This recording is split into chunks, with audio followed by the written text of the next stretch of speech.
Hi, this is Steve Bragg, and this is a set of dive videos taken from the Kona Aggressor, which is off the coast of Hawaii, the Big Island.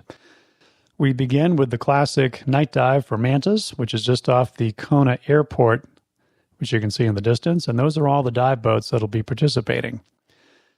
Everyone jumps in at either dusk or a bit later. Here we have it at about 7 p.m., and the standard drill is for all the divers to make a big circle and point their dive light straight up in the water. And in addition, each dive boat brings a light box, which is basically a milk crate with an especially powerful light in it, and they stick those in the middle. So you get these really interesting lighting conditions. Number of mantas is a complete crapshoot. You never know. Sometimes none. In this case, we think about 8, and they can go up to in excess of a dozen. It can get pretty wild, as you can see here, where they're passing each other. These can be 6 feet wide, up to perhaps 10 feet wide. So there's a lot of action. And just sitting there, you don't move around. These things will come to you. They'll come at you from all sides. They'll come at you from behind and in front. They may bump your head and certainly your dive light. And it makes for quite a show. And you can stay as long as you have air. Other people get a little freaked out over it, and they may leave after a few minutes, but most people think this is one of the best dive experiences in the world, and I'd have to agree with that. That's not the only dive experience. They do have occasionally whale sharks that come down the coast. We happen to see one. Now, this is a video of me just tooling along, looking suave and debonair, and then I see a whale shark. Awesome. And there it is. This is a new whale shark. They have not documented before in the islands. About 20, 25 feet long. Picture like a small school bus.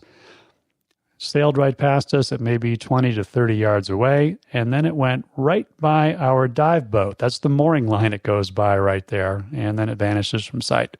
So total viewing times, maybe a half a minute. But they really are something. Very awesome. Another thing people do in Hawaii is the lava tubes. Not as big as you would think.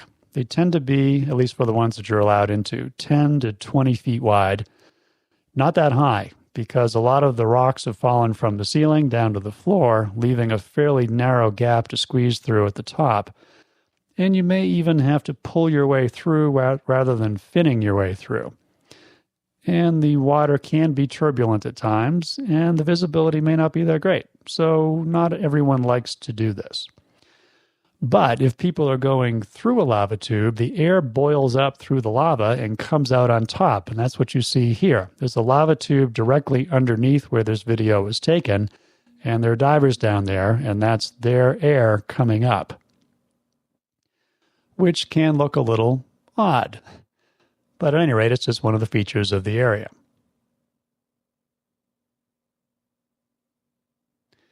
Now, there are many, many morays here. They're not the standard green, boring ones you see in other parts of the world, especially the Caribbean. These are speckled in various colors. There's a very, very beautiful one called the dragon moray, though quite small. This one we caught out in the open. It's one thing to go along next to one taking a video. It's a little bit different when it pops out of the rocks and starts coming straight at you. So you can see where I get a little off image here and start backing up like crazy as it comes straight for me. But it's not that big. This thing's 2 or 3 feet long. Much less aggressive is the friendly porcupine fish.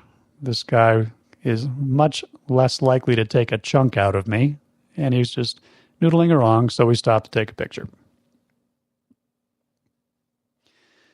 Brief interlude here for the sand. Believe it or not, Hawaiian sand is unusually good looking because the lava is dark and it grinds up into this, and instead of white sand, you get speckled. Now, speaking of speckled sand, we have here a peacock razor wrasse, which has an unusual method for getting away. Now, you notice this guy getting a little itchy as I get closer, and then he decides to do something. Wait for it. Right about, bam, there. Nifty. Now, I'd mentioned surge earlier. Surge can be pretty rough, especially up near the surface. This is taken at about 15 or 20 feet. The surge is pushing us about 10 feet forwards and back. Notice the rocks are even moving. These rocks are maybe 5-pounders, and they're just flying right along with that surge.